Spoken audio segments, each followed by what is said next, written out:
Hello, welcome to Toffee TV. It is the Daily Live Extra. The transfer window has closed, and that's it. No more. I don't know why the tag intro was on this video. That's my mistake. I apologise. Say it was Ned. Ned's not here to I know. take the blame, no. But just still blame him. He's not here. Hmm? The day after. I was going to say it. The day after. The night before. What's your thoughts? Can you talk a minute? I'll be honest, right? I think the camera's cooler. People will actually see us. I'm not bothered in the slightest for the simple reason that it's not that I don't think we need someone, and we should have got someone, because I do. But I think we all knew the situation going into yesterday, and therefore, in previous transfer windows, I've been livid the next day. Livid, I tell you. Really fuming the next day because missed opportunity. We should have got it. We had the opportunity, this, that, and the other. I just don't think it's just not like that this time. It's just a case of we knew what was coming. Yeah. We knew we didn't have any wiggle room. And it is what it is. And we've got other priorities just right now. And the other thing as well is, I think it was only 7 teams that spent money. Yeah. So when the majority, and the mythical 13, aren't spending any money then, and you're one of them, you can't really say, if it was 18 spent money and 2 didn't, and it was, you'd go, oh my God. I just think it is what it is. I think the only thing we could have, we would have give us the option is if Godfrey, someone would have bid money for Ben Godfrey or Mason Holgate. We lost Andre Gomez injured. There was talks he may well go out this window for a small fee. Then, we might have had a little bit of wiggle room. We did try to get a Sprilla from Watford, but obviously they were probably going, you're paying us on Klarna, let's get it in the summer when you've got some money, fair dues. And obviously Jakob Moder from Brighton, but Brighton turned that down. There was a story yesterday saying he rejected it. It was Brighton who rejected it. So they did try to put the feelers out yesterday, but there was nothing there, was there? And it's 1 game a week. Garner Gay's back. Let's hope the Corey's not too far behind. It doesn't look like he's too far behind him. Get Andre Gomez fit again. Yeah. Oh, nah. Then all of a sudden you go, well, okay. We're back. Because that's really what's killing us. Yeah. Yes, we could have done with another wide player, or we could have done with someone to play in the Corey's role if he's not there, but we haven't. And Ashley Young's back now, and we just have to get through it. Just right now, it is we done it last night on the couch, didn't we, for a while, discussing where we are as a football club, and this is as bad a position as we've been in probably in my lifetime. And therefore, that has to take precedent rather than stamping our feet, I guess, over players we never got. Yeah, you can. It's like complaining at the end of the month when you've got no money. You know why you've got no money? Because you've paid all your bills and everything, and you haven't got it. You knew that at the start of the month in many ways. So I don't think anyone's angry, are they? I think everybody knows the situation. And I've seen someone before, seen a good headline before saying, Mashiri coming to Everton hoping to break the top 6. Well, he broke the transfer market instead. And it's true, isn't he? Yeah, he literally did break the transfer market, because the whole month has just passed us by without anyone really going after anyone. And we heard yesterday, or late last night, sorry, Gary O'Neill saying about Brozier, saying we just couldn't do it. And, actually, it even sounded like, if you read some pieces or between the lines, it was like we found out that maybe we're more closer than we thought we were to breaking PSR. So we've got to be very careful what we do. And the way that deal is done is they pay a fee for them, which is really low if the player plays 10 games. But does that mean if the manager gets him and goes, I don't think you're actually that good, and then decides he doesn't want to play, and then he's got to pay him £4 million? Is that a risk worth taking? Is that a risk you can honestly take when you are so close to PSR? So people are thinking about it, and I think Everton have obviously looked at a couple of situations, and it's not been there, and it's yeah, it is what it is, and we move on.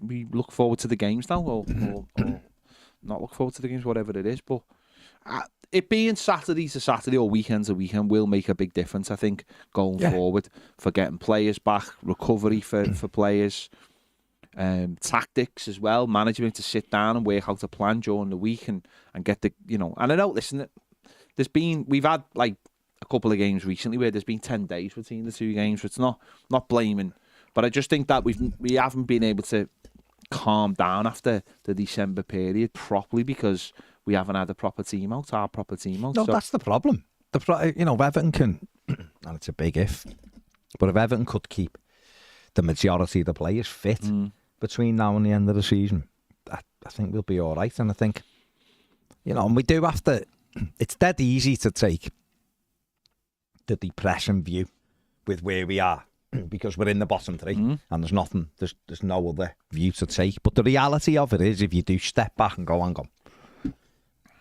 we'd have 28 points. We'd be on the coattails of the teams and going for Europe. Rightly or wrongly, and I'm not saying Everton, I keep saying it, I'm not saying Everton would end up in a European place, but I'm just saying they would be there. Yeah. And at the end of the day, that's what we have to do. We have to just go, hang on, we have amassed 28 points so far this season, and in a normal season now, we'd be saying, what, 4 more wins in the last 16? Yeah. That'd give us, what, 40 points? Yeah. We'd be safe, wouldn't we? We'd be going, we're going to be safe. 4 wins, we're safe, we're done. And we'd be looking up. We wouldn't even be thinking of the bottom half. Now, we know why we are, but we mustn't forget that when we had most of our players fit, we won 4 games on a run. We didn't concede a goal. We got ourselves out of a bottom 3 despite the points taken off us. And then the minute we lost the Corey, that was it. Stephen Swiss says the reality is, lads, Luton are better than us. They're not. They're really not better than Everton, no, are they? And points tell you that they're not better than Everton. Points unmasked. And I saw with my own eyes, sat in Goodison Park last week, they're not better than Everton. They're doing well. They're having a purple patch. They're doing well. If Luton lost Barkley and they lost Adebayo and they lost another couple who were important to them, they will fall back where they come from in the bottom 3. Very simple. Everton have had 5 players out since the start of December. That's huge for us. And if you'd never told me, which you obviously are, you would know. You would look and go, yeah, we can't afford to lose. Ashley Young, Seamus Coleman, Onana, Decore, Idrissa. We just can't. We can't. You're absolutely... If it stayed like it is now till the end of the season and Luton didn't get any injuries, you will probably go, they probably will finish above us. But that isn't the case, is it? Hopefully we'll get our players back. They might lose a couple of players who were key to them. They lost Barkley. Like you said, at the bio, they'd struggle, I think. They'd struggle to win games. Barkley has been fantastic, and it's one of the reasons why I wanted them back in the summer on a free, because there's not many players like him. But I get your point. If it remained the way it was, then we would have a real battle on our hands. I think we still will have a fight, of course, but I think if we do ever get our players back up to almost where they were, I think we'll be okay. Because I think we are better. We're better than a lot of them teams down there, in my opinion. And a lot means like 4 or 5, not 10. But we'll see. We'll see. I think Luton have got... But they're awkward. I think Luton have got a more consistent squad than Everton. Which means that the manager isn't afraid to make subs and changes. And but if what I'm saying is they lost key players. Doesn't matter. I'm saying that I think they've got a more consistent squad than in terms of the level. The level is more consistent. So the manager doesn't fear making changes and doesn't fear swapping teams around. Of course, if they lost the big players, then that's different. Adebayo playing obviously up front and obviously Ross Barkley. That's different. They are the key performers. And that's where the injuries are huge. If you lose your key players, which we have, then or a couple of them, it costs you big time, and it cost us big time. A lot of teams in the bottom half of the table, whether people like this or not, are just, and in fact probably the bottom 12, are just average football teams. They're average. And if you take out their little bits of quality, they get even worse. Crystal Palace are terrible. But once you put Eze and Olise back in there, they've got that little bit of magic, so that they stay in the game, and then the little bit of magic gets them points. You can go right the way down. Probably you'd probably swap Chelsea out with someone higher up.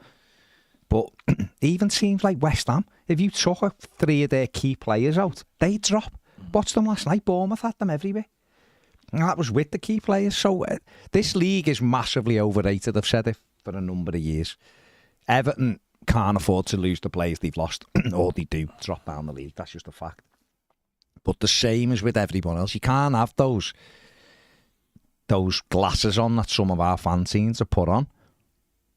They put the glasses on where everybody else is good and Everton are terrible, without going, why are Everton terrible at the moment? And Everton are terrible at the moment. Oh yeah, because they've lost a couple of key players that helped them. It was like when we didn't have a centre forward. We're terrible. We're a disgrace. Yeah, we didn't have a striker. If you'd have took a striker out the bottom half of the league, look at Brentford without Tony. Brentford without Ivan Toney are called relegated team. Shocking. And he's come back, and now they look still lost, but now they look like they've got a bit about them because he is a key and he gets them goals. That's just where it is. But yeah, if Everton, like if this was it with no players coming back, then yeah, you'd be going, crap. Don't know what the manager's gonna have to do something here and pull me. But the core does make a huge difference to this team, and Ghana game makes a big difference. Onana, we played at Fulham the other night without Onana. If we'd have had the core, Onana, Ghana Gay the other night, Everton might well have gone there and won comfortably. Fulham had a few plays missing as well, but that's what it is, isn't it? We'll see. Just got to get back to winning games, haven't we? That's our big thing. We've got to get back to winning games. We've stopped losing games, so we've got to get back to winning games, because they're what make the difference. You see a team who wins a couple of games, win 2 and 4 or whatever, it doesn't half give you a little bounce. As we found out in December, didn't we? From flying, didn't we, up the league, which is what Luton did. Don't forget Luton. Before they drew with Liverpool, was it? I think it might have been Liverpool. They were terrible. And then the next minute, they got a draw, and then they ran City close, and then they nicked the win. And then all of a sudden, they went away to Sheffield United and had 2 own goals in a game, won the game 3-2. Then he followed it up with that. He played Newcastle when Newcastle were decimated. And then all of a sudden, they'd won games, and people were like, oh, Luton are good, aren't they? 4 weeks before, everyone was like, they'll be lucky to get 20 points. It just happens. They used to say Everton won't win 4 more games, another 4 games on the run in a few weeks when they've got these tricky fixtures out. You look at our home games. We've got Brentford at home, Forest at home. We've got... Zach was reeling them off the other day. Teams near the bottom. Burnley. Palace at home, Burnley at home. There's just 4 off the top of our head. Yeah. Brentford. Except, just keep repeating. But they've got them for West Ham at home, which is a winnable game. Tricky, but winnable. There's games that Everton can just go, yeah, we need to get that result. Sheffield United as well. If Everton can't win 5 of those games, then pack in. Then give up.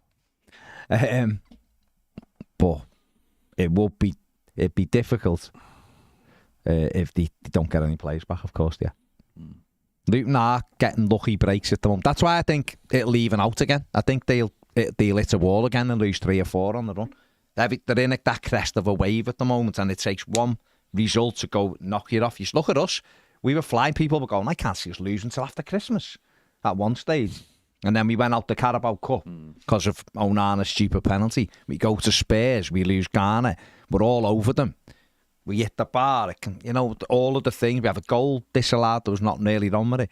Then all of a sudden, we're losing. And then City at home, we're 1-0 up. Don misses a good chance, penalty against us that the ref doesn't give. Don misses a good chance at 2-1. All of a sudden, everyone's panicking again. So it can change like that. We know it can. We'll just see. Just have to see. Absolutely. But that's where we are. The appeals obviously comes to a conclusion today, doesn't it? Yeah.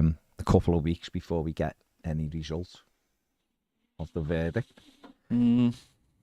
Nervy times. Well, it is, isn't Lots it? being Because written. but there's people saying Everton will get points back. So I don't think anybody knows. Do you think people are just guessing? Yeah. Aren't they? Everyone's just going, they'll get points back. No, they won't. They'll get more. I don't think Everton will get more points put on top because I don't think they would do a double jeopardy. I just don't believe it. You might get a different punishment. But we should be getting points back. There's enough holes in this case, and if this fella, the Shagger, is as good as people are saying he is, then he should be able to drive a bus through the Premier League's arguments. But we'll see, won't we? Yeah, well, yeah, and it is it is, isn't it? It's a new case, isn't it? It's a new case. So hopefully we do. We get some. Well, we get some back, and the Premier League table start looking a little bit different, doesn't it? Of course, yeah. It starts looking a little bit different because of how tight it is down there, because how many teams are down there. So, yeah, see how that happens there. But big couple of weeks, if Everton can get themselves back sorted a little bit and get a win, or if they got to win tomorrow, it'd be absolutely huge. But if we could get a win, then yeah, and then you get some points back. The next minute, you might flying. be 8 points better off. And who knows where that would leave us in say 4 weeks' time? Could be huge. FIFA have granted the appeal for Saeed Benrahma. It's interesting. He'll be able to complete his deal in the next couple of hours to Marseille. Fair play. West Ham being silly buggers. They're on the confidence it'll go through them. And they're waiting to see whether the 4-0 deal will be ratified or not. Where was he going? Betis, wasn't it? Betis, was it? Yeah. So who didn't West Ham get in that they thought they were getting in? That clearly stopped those deals going through. When the window closes from Darmstadt, when the window closed last night, Benrahma deal was off, and there was doubts over 4-0's move to Real Betis. Now it looks like they might both go through. The whole thing's nonsense, really. They'll be fuming. Mad. Crazy. Mad. Crazy times. Crazy times. And this has come from a West Ham fan. Says the Benrahma 4-0 saga is over. West Ham United thanks very much for 12 hours of pure embarrassment. You have to laugh or you be angry every day with our club. Well, mate, do you want to swap? Oh, welcome to Everton. Interesting. Very interesting. It is mad, isn't it, how people moan about their club and then you go, well, come and look at it. Have you met us? Yeah, come and look at Everton. Have you met Everton? Weirdos. Yeah, so, like we said last night, the biggest thing, I think, for Everton at the moment is getting this appeal out the way and getting the takeover stuff sorted. And then you can plan where at least you'll know exactly where you are on both, and then we can deal with the second charge then. But obviously, if it does change, this appeal, in some way, if the conditions change, then that goes cast out over the second charge then as well. So, just right now, like we started saying it, yeah, it's disappointing that we didn't bring people in, really. But just, there's other stuff going on, isn't there, at the moment, that basically trumps it. I said if the club keeps you informed, and the manager basically said at the beginning of the day what was going to happen. He basically said nothing's going to happen. So, and we all knew it wasn't. As we said last night, it's not a case of them spinning your yarns. The owner telling you something that isn't going to happen or whatever. And as I said, we weren't sitting here all day waiting for one. We weren't waiting for anything, if we were honest. We were just killing time. And then it was a case of like, well, will anyone go? And Holgate left and a couple of the kids left. And yeah, it was good that it was good actually that we got a couple out. I've not seen it. It's good that we got a couple out and a couple of kids Yeah, get a bit of experience elsewhere, and that's good. That's good. And they weren't, Holgate's gone to Sheffield United, which is it is an interesting one that I find. It's something that just shows you what they think of Mason Holgate, that they were prepared to let him go to someone,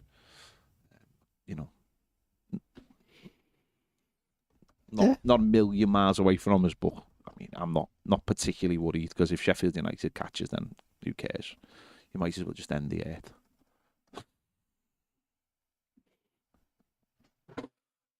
They get nowhere near Everton. That's what I mean. Unless we get more points deductions. You might as well just go, nah, pack it in, lads.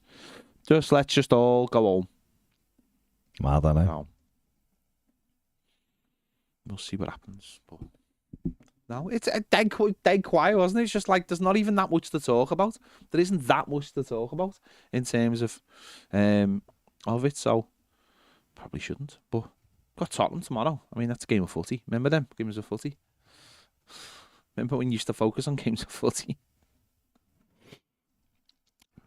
They were the peak days. Halcyon days. I seen a video. I haven't put a video out before of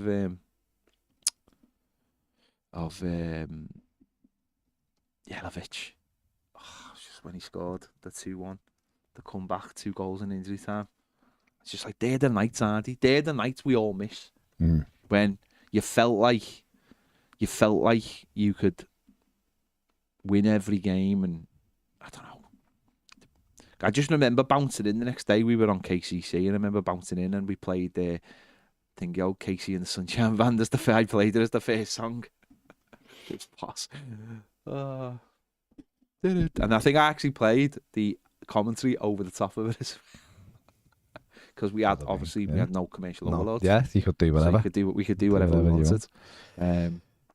But hilarious. Good times. Joe Thomas has confirmed the news we knew the other week that you broke about 5 weeks ago, that Mladen Suarez has moved to Barnsley as the sporting director. So they're bringing in a new one. Interesting. One today. The hunt is on. So there you go. Yeah, just let's get everything sorted. I just want to move forward. Because it is depressing.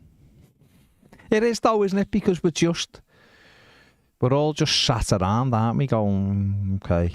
It just feels like I can't even.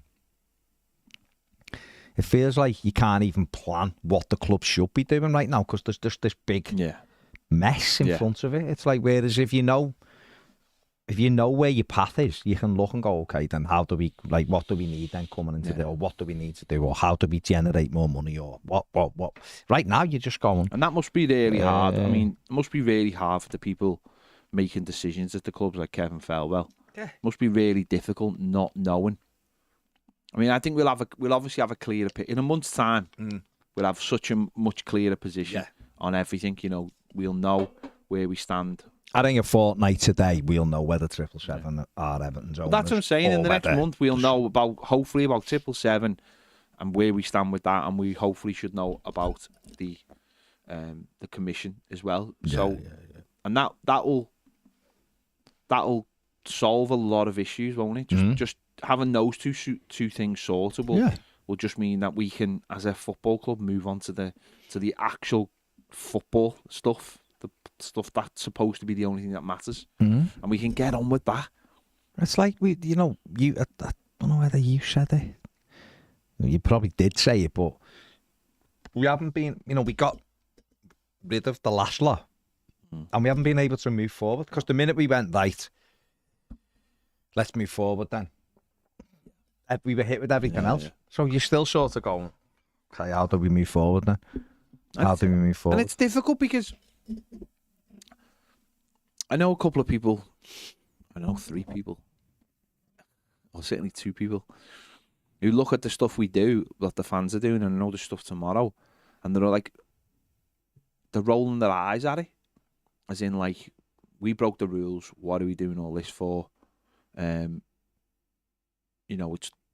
should just almost admit what we've done. But fans need somebody to vent their anger at.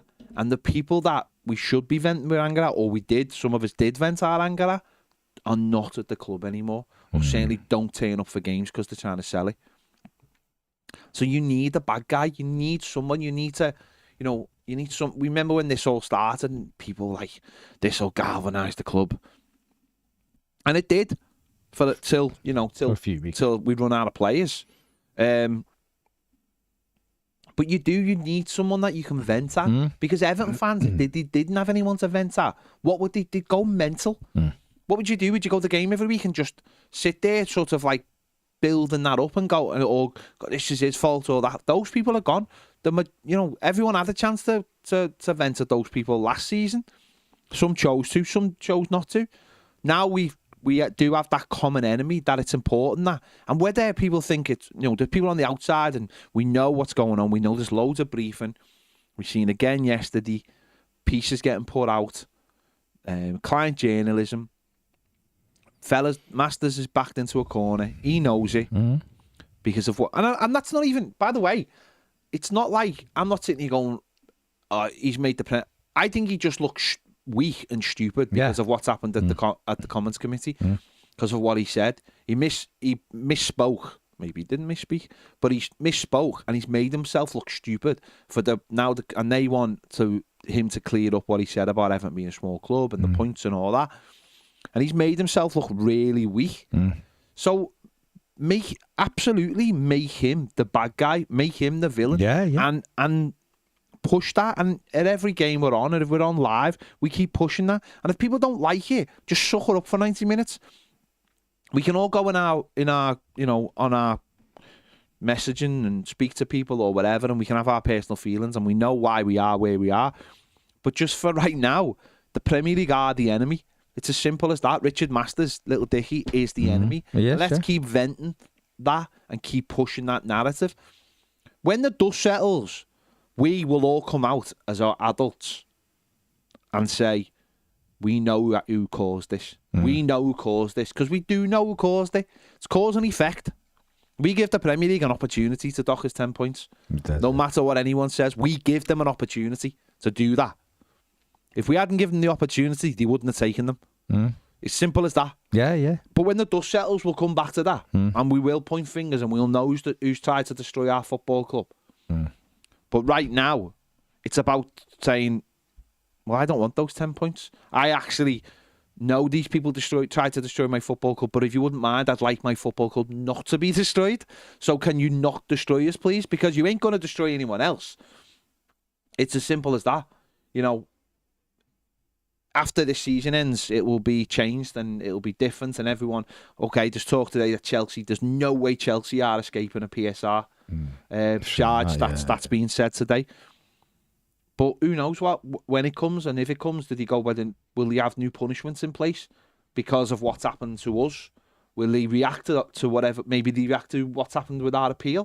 Maybe they react to what happens to Forest. I don't know, because that's uncharted. But what a game! What a game. Number 4. Replayed number 4, and I was like, this is amazing. I'd totally forgotten what it was about, and I won't even ruin it because it's so good. Isn't number 4 the film? No, the film's completely independent. No, but one of the games. It's got a little bit of it. It's got a little bit. To be fair. No, but it raised enough money that they can make a good film now. No, but let's push that. At the end of the day, we know who caused this. But at least as fans, we can go, we know who caused it. But if we can put enough pressure on them, because we have put... Because a lot of people believe, right, and a lot of people believe this last season, that protesting and stuff doesn't do anything. They genuinely believe that, and it's bollocks. It's absolute bollocks. Because last year what it did was it drew attention to our board, and it gives some people something to write. And when you start writing in it, and you're getting people are clicking on the headlines or are reading the stories, editors go, do more of that. Yeah. Look under the stone. Start looking under the stone. And what it led to was the board being sacked at the end of the season. The pressure led to Headlock Gate, which basically told the world that afterwards that this club was rotten to the core. Yeah. And and Ian Wright came out and said, I apologise to Everton fans, blah, blah, blah. And everyone went, they're a joke. Carragher went on Sky, whether you like it or not, went on Sky Monday Night Football and said, worst club country in the land. All this started happening, and it shone a big spotlight on Everton. That was because of protesting. And Everton fans reacted in the way they have. Look at the way Forest have reacted differently. That's up to them. I'm not here to tell them what they should and shouldn't be doing. They've reacted differently. So everyone's thinking, oh, they'll get what they're getting. But we are fighting our corner, and some people don't like that. I appreciate it. Some people are writing hit pieces. That Blair, who's the Man City fan, is trying to create some kind and of he is a Blair, trying to create a career out of it. And there'll be other journalists, and they're being fed stuff by the Premier League. But it's important for us as fans to keep putting that pressure on, because if it works, it'll be unbelievable. Like, we'll get some points back because pressure's been put on. These people who are doing the commission, they're human.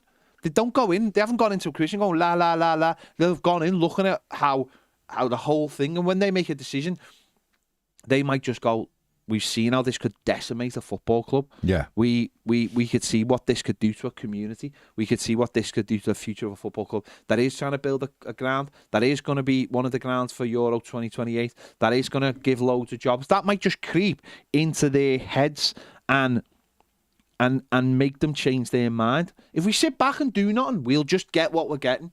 But if we can turn that needle just slightly, then that could be hugely important for this football club, the future of this football club. Because as we spoke about last night, and John laid out the facts succinctly about what administration really means. And it's not this, we can wash away the debts and it's all good. And it's a rebirth. It's a baptism of a club. It's not that at all. It's pain and suffering and losing all your major assets on the cheap.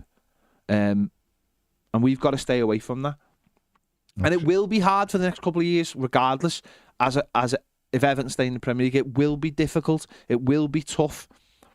Of course it will, because we'll be struggling financially.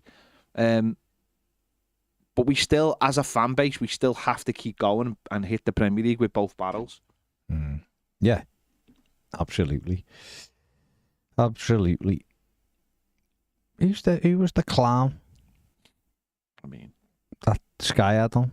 Stefan Borson, FFP expert and former advisor to Man City. That's him. That's what I'm saying. Did Sky have him on? I didn't know, but if they have had him on, there you go. From Gimp here. Yeah, Everton misled the Premier League. The facts won't be checked. Facts are facts. They may give them a token couple of points back to give them something.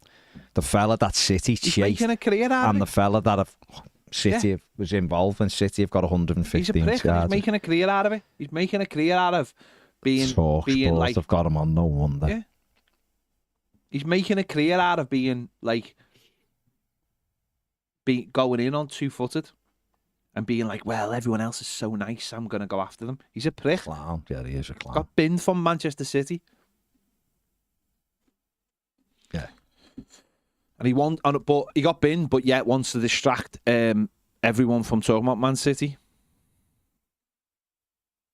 So, there you go. What's happening in the comments anyway?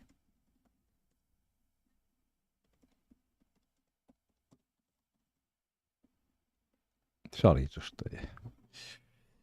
absolutely bollocks that people. It just makes me laugh that these clowns haven't got a clue. This fella's not got a clue. Just chats and wham all day long. And Talksport give him the air.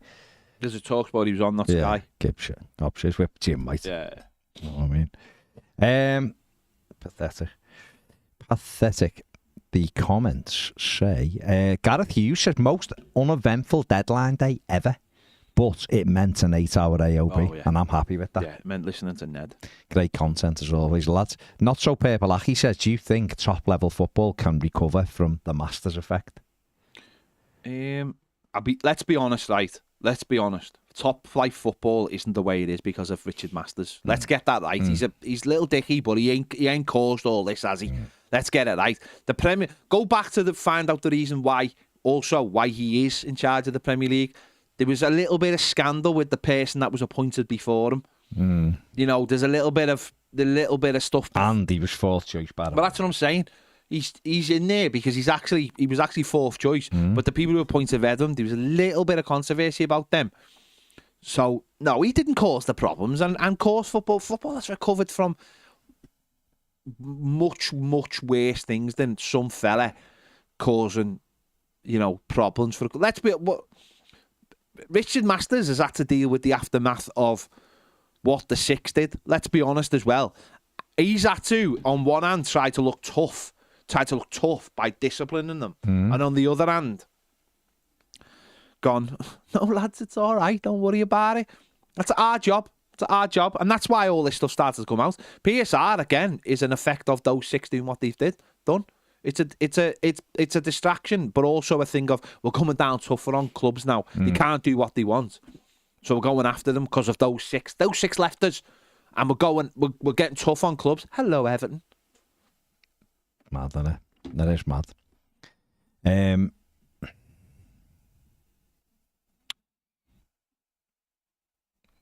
Jake says, do you think we'd be better starting Beto and playing it down the channels and in behind Spurs who do press and play a high line, getting them turned and then getting Dom on the last 20 minutes or so? It worked earlier in the season and I think it would be better than what we're currently doing. No. If I'm honest. I'll be honest, I don't really think Beto's in that position right now as a footballer to be starting Premier League games. That's the nicest I can be about it. I just don't think he's ready.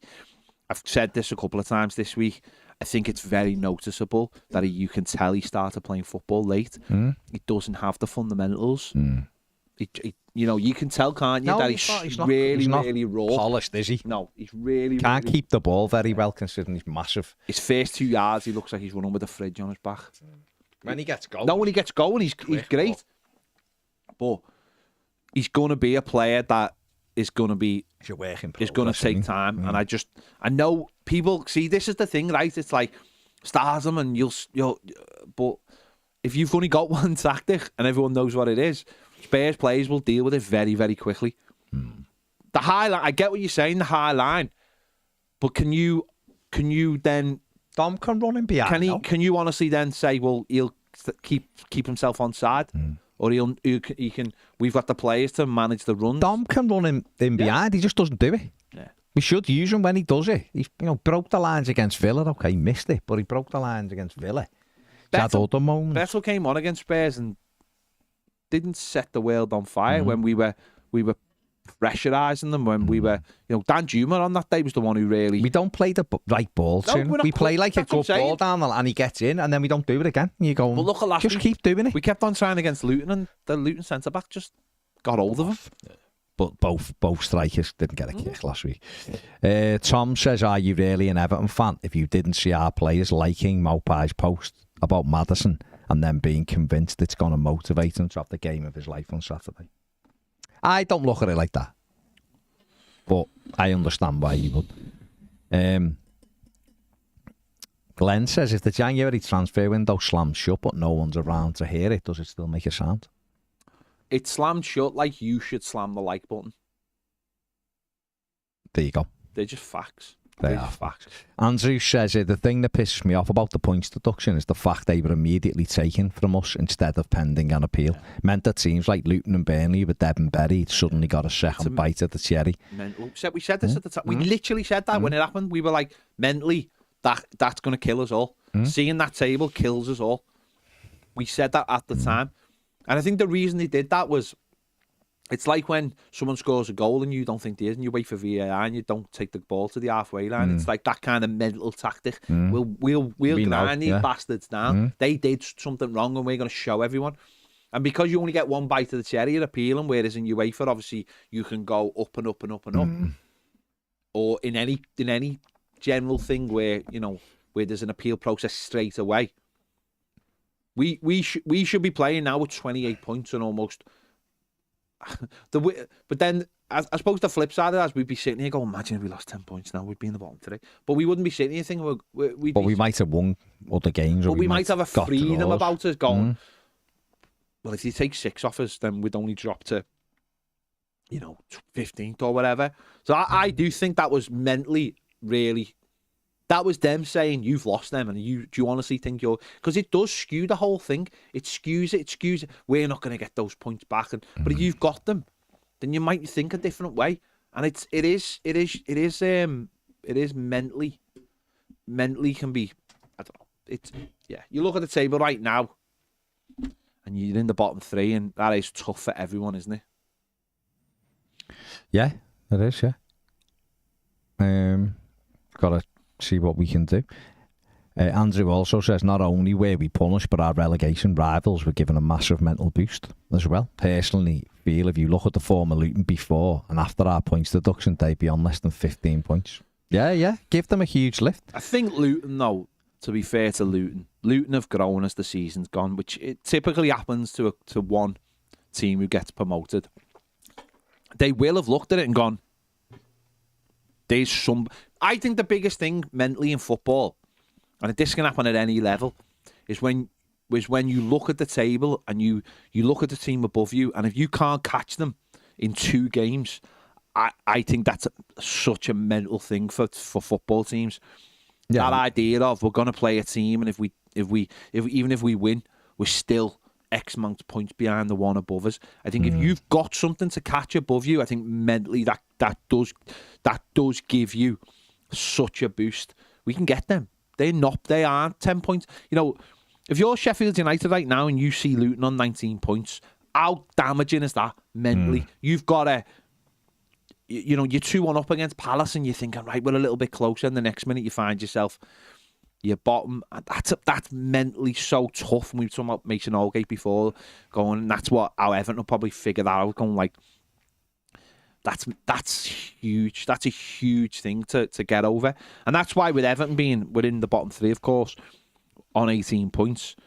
But like Brentford are 4 points away from us. And so mentally you still think one win, you're back in the mix. And that keeps you going, doesn't it? But if you're marooned, and so Luton will have got a boost from it, of course. But I also think just the way they've been managed this season, no pressure, they've rode the crest of a wave, and they have got better, and they brought players in at the right time as well. The likes of Townsend and Barkley brought them in just at the right time and made sensible buys, and didn't do what other teams have done where they go, we've got to buy 27 players.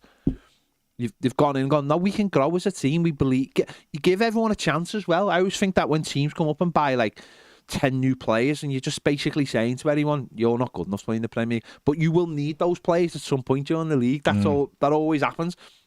But you've almost told them already you're not good enough. So there's a bit of both, I suppose. Gareth Hughes says Jelavic. It's a good point. Well made. What a player. I remember saying at the time, Jelavic's second touch is a celebration. Yeah, the Iceman.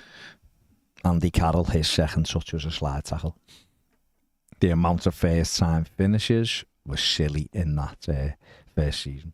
He was amazing, wasn't he?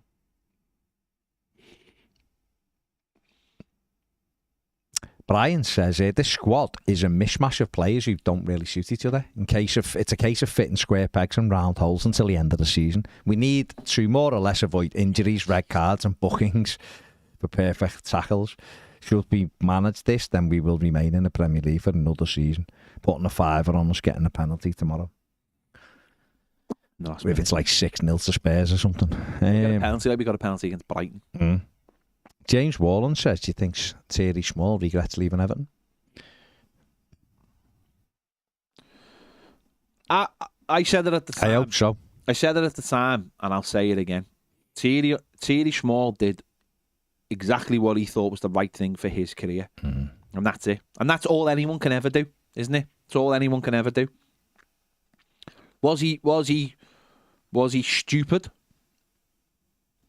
Maybe, but we don't. But what I would say is, have a look at our team now, and it's long list of Everton under-21s that plays for it. Look at someone like Cho, who made the same decision. He's doing really well. Ultimately, it's what happens after you've left, isn't it? He got a bad injury playing for Southampton. and maybe he's not reacted well or whatever. Football's like that. He could have stayed at Everton and it could have been exactly the same thing. Yeah. He made the decision for him, and it hasn't worked. It hasn't worked. I honestly don't believe... Well, who knows? Who knows? The irony is, maybe if he'd stayed at Everton another year, he probably would have been in the first team. Well, that was it, wasn't it? And that's the thing, isn't it? But he's not to know that, and if no one told them that or convinced them that, like any player, look at now. We're down to the bare bones. I'm saying this all week. We're down to the bare bones, and we're still playing 2 goalies on the bench. You know, we're still playing 2 goalies. What does that say to any young player? You know, we're talking about Sean McAllister this week, scored a few goals. Maybe sit him on the... I'm not saying he's good enough, but I remember a lot of people saying Tom Cannon wasn't good enough. So some kids react in different ways. Who's to say you give Sean McAllister, you say to him, sit on the bench. Now, don't get me wrong, it's better that he's gone on loan because he is actually playing. But who knows sometimes? It really is in the hands of the gods, isn't it? It really is a lot of the time. You make a decision. I mean, he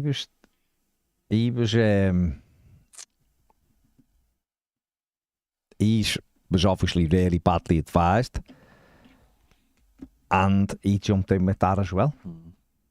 What can you do? 17. He should have stayed at Everton. He should have been a little bit more mature about it, maybe, and gone. Southampton, really. But on a bed sheet. Exactly, but there you go.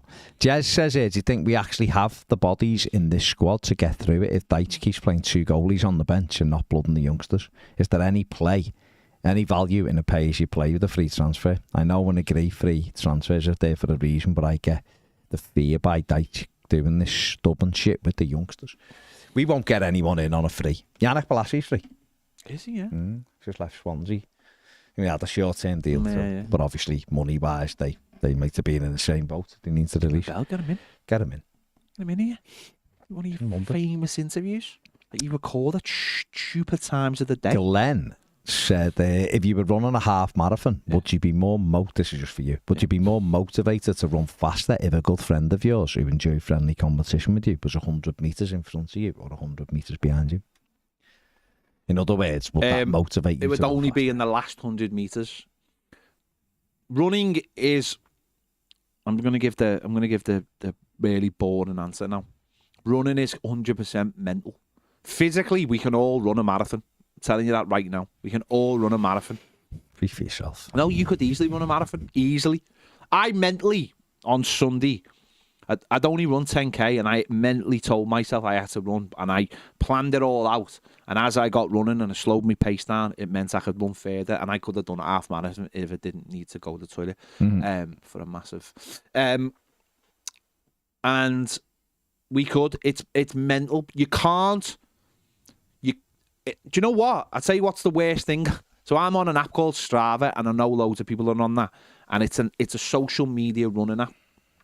And sometimes it makes you do stupid things because you're always thinking people are going to see this, so I've got to give me best and all that. Running is totally mental. If you watch any running videos on YouTube, you're only supposed to do something like in a week. It's an 80-20 split. 80% of your runs is supposed to be just dead light, dead chilled, and 20 is supposed to be a bit more intense. If you start looking at other people and how fast they're running, you'll kill yourself. You will kill yourself. So if you've got a plan when you do like any kind of long run, you have to have a plan in your head of what you're going to do. If you suddenly decide you're going to start racing someone, then unless you actually are like a race person, proper runner. But even they're not racing somebody. They've set a plan out for themselves. So I know this is a terribly boring answer, but it would have to be the last 100 metres. And that's it. And that's why loads of people, you do see them going. That's the motivation. I'm going to see that fella there. I'm going to beat him. That's going to get me over the line. I'm going to beat that fella. That's your motivation sometimes. So it would have to be the 100 metres. But sometimes it doesn't even have to be a friend. I remember doing the marathon, and there was a lad dressed as kick-ass. And he was my thing all the way. And we had a little bit of a chat, and he ended up finding me on Facebook and stuff. But he was my marker all the way through. Sometimes I was ahead, sometimes I was behind, but we almost used each other as the invisible string. As if we're close to each other, we're both doing all right. And sometimes you do need that when you run, just that invisible little thing, or a time or whatever. So It is all mental though, running. I reckon you could easily do. You could get out there and do it. I know you won't. I'm just saying you could. It'd pain you. I know. Ned could though. It is a mental battle, isn't it? It is a mental Ned battle. could actually, but he wouldn't because he's lazy. He can't run. Because he just gave up. Before he got to the levels where he could keep it up. Wouldn't he? But You've got to do the thing. It is a mental battle. It is a mental battle because, again, you've got to start small and you've got to convince yourself that you've got to see like the small thing and then go, well, the small thing is a big thing. So if I can do that, then I can move on to the next thing. Move on to the next thing. That's what bugged me up last time when I done a marathon. I couldn't mentally picture myself going back out and doing the runs I had. So I didn't. But instead of just going out and doing 5Ks and 10Ks, I was fixated on the long runs that I'd done during my training. And it mentally cocked me up. Whereas I should have just got out straight away and gone, right, I'll go and run a decent 5 or a decent 10. But you're not mentally going, I've got to go and do that distance and this distance. It's not. Marathon, saying like running a marathon, you don't go out and run a marathon every week. You go and do a nice little 10K and just keep your body ticking over. It's just pure mental arithmetic half the time. Yeah. Or just being a lazy bitch. Maybe. Why wouldn't you? Nothing in there. Right. That's us done. It is. That is us done. Right. Go and have a nice weekend. Hopefully Everton will win. Be a huge result if Everton can beat Spurs tomorrow. Be a tough game. We don't really beat Tottenham. But stranger things have happened. So, hey, you, be good. Hey, Dom, be good. Dom, go and just win us a game, will you? Know what I mean? And get a hat-trick. Beat them 3-1. Clean sheet. Or 3-0. Clean sheet. And let's go from there. Because next week we've got a nice easy one at City. Yeah. Have a good weekend. Bye. Bye-bye.